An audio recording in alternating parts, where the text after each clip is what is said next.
বাইরে ভাই, যারা এ প্লাস পায় খুশিতে লাফাইতেছ বা এ প্লাস পাস নাই, সবাইকে অভিনন্দন।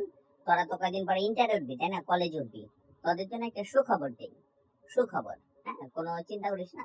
কলেজে যখন উঠবি, কলেজে সবাই তোর অনেক ভয় দেখাবো যে ফিজিক্স কঠিন, কেমিস্ট্রি কঠিন, এই কঠিন সেই কঠিন, ম্যাথ এই কঠিন, হ্যাঁ। তোরে ভয় দেখাবো, তুই তো শর্ট সিলেবাস করে আইসিসি দিছ, ইন্টারে বুঝবি। আসলে ভয় ভয় পাওয়ার কিছু নাই। তোমরা কেমিস্ট্রিতে যে কয়টা অধ্যায় পড়ছো, ইন্টারে তার চেয়ে কম। কেমিস্ট্রিতে মাত্র 5টা অধ্যায়, হাতের আঙ্গুল কাটা 5টা।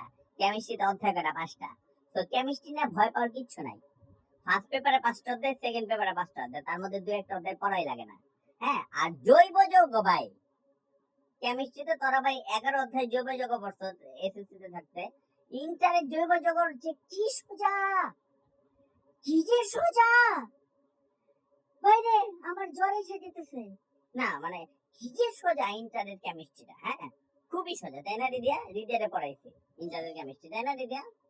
কোনো সমস্যা নেই। আর ম্যাথ মানে তোরা কানবি যে এত সোজা কিল্লিগা, এত সোজা ম্যাথ তো হইতে পারে না। ফিজিক্স শুরুতে তোরা ভেক্টর অঙ্ক করাবো, ছাতার অঙ্ক করাবো, হ্যাঁ, দেখবি বৃষ্টির অঙ্ক আইতাছে, এরপরে কি জানি ভেক্টরের এই উপাংশ টুপাংশ ভাগ হয়ে যায়, এগুলা কবি যে ভেক্টর মানে মানে এরা দেখি মাথার দিকে দুইটা মানে বাইরে নাই, ভিতরেই আছে, কোনো সমস্যা নাই।